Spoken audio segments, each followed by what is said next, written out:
Welcome again to another CheapWineFinder.com podcast.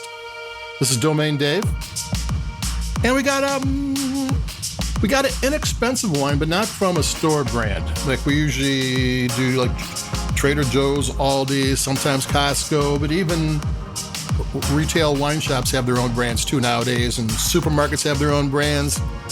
And there's always price advantages, which we talk about. And here is a wine, let me grab the bottle, that competes with those store brands at the same price. And what I have is Jacob's Creek Classic Shiraz Cabernet 2020.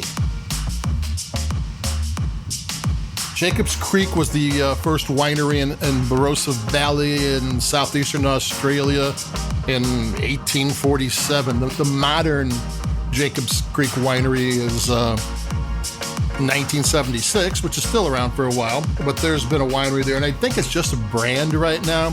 There is a vineyards there, and there's a visitor center, tasting center, but I don't think the wine's made there anymore. And one thing that was interesting, I noticed in the past, whenever I had Australian wines, it either said South Australia or Southeastern Australia, which are both huge areas, but this one just said Australia. And there's a reason for that I'll get into in a second, but I'm going to take a sip of this one before we start talking more about it.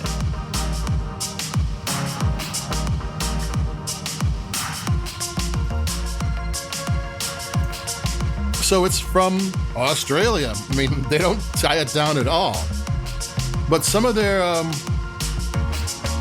advertising said that 1.1 million glasses of Jacob's Creek, and they have a whole line. There's a classic line, and they have a couple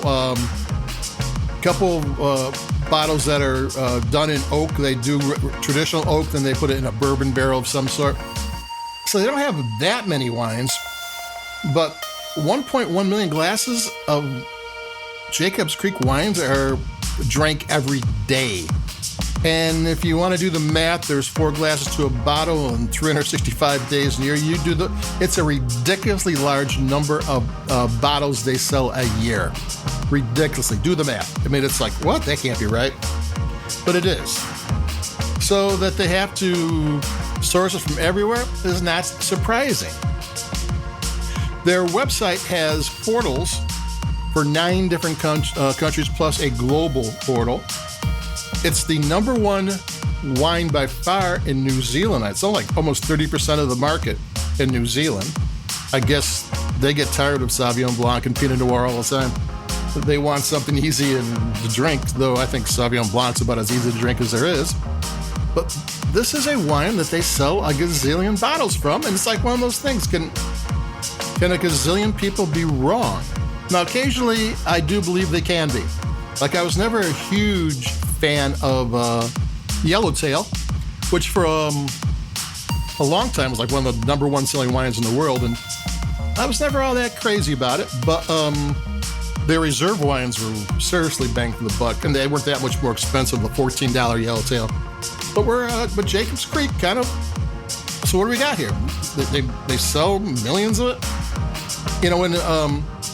Like I said, Trader Joe's wines, Aldi wines, Costco wines, store brands have a price advantage for a bunch of reasons, which I go in other ones. They can sell this wine at a certain price because they sell millions of bottles of wine. If you only make 50 cents a bottle, you're still making a fortune.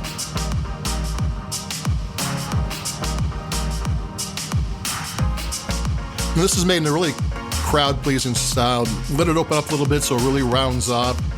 It's got rounded black cherry, maybe some plum, some blueberry on the mid palate, some spice in there just to give some interest. A little touch of herbs there. Some bitter chocolate. I don't know where the chocolate comes from, because if they aged this stuff in oak barrels, they would have had to chop down an entire forest for all the bottles they made. So they got there's chocolate in there somehow. They say it's mocha, but I'm not really getting mocha out of this. So it's a really crowd-pleasing wine. It's $5.99. It tastes great. It's a medium-bodied wine. It's got 14% alcohol. You're not getting a neutered wine at all. The tannins are soft and smooth. The acidity is fine. And it's like, if you're in a place where you don't know any of the wines and you see Jacob's Creek, well, you might as well take it.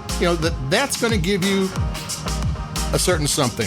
I mean, you can count on them to give you value. So I'm going to take another sip here.